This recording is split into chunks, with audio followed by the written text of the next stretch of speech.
So wow, what a very interesting leap year it's been proving to be so far, with certain factors that no one was expecting starting to come into play. None of them more on topic and trend than, of course, the recent coronavirus outbreak that has been occurring throughout the world. So let's take a bit of a closer look at what's happening across the board in this month's Market Pulse.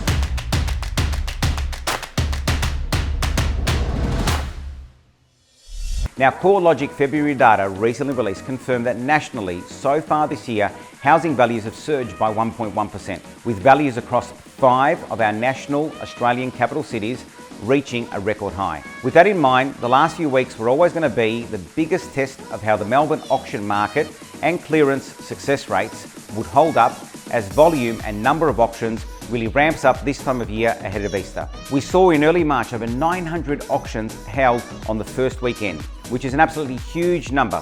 The accompanying signal, however, was that the clearance rate in Melbourne held strong at 79%, which was a solid sign moving forward, signalling the overall stability of this new market that we're experiencing out there, even considering some of the recent external factors which are impacting upon this. Now, the other current topic on most people's lips right now, as it starts to land a lot closer to home, is will the coronavirus play a part in impacting property values this year? Well, when you consider that billions were wiped off the share market in just one day of trading recently, hospitality and tourism trade down some 65% in major capital cities, import and export restrictions starting to impact the economic growth forecasts, and of course the RBA slashing the cash rate to its lowest level ever, 0.5%. They've done this in a preemptive strike to try and soften the forecasted economic blow expected from the coronavirus.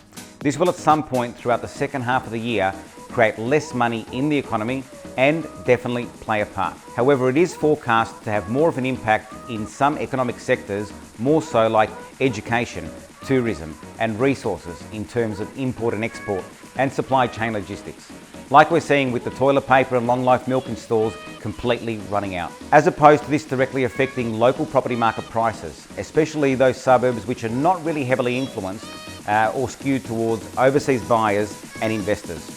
We don't expect to see it playing a big part in these parts of Melbourne. However, one thing we are doing and offering is a free roll of toilet paper to anyone who lists their home for sale in March with C+M Residential.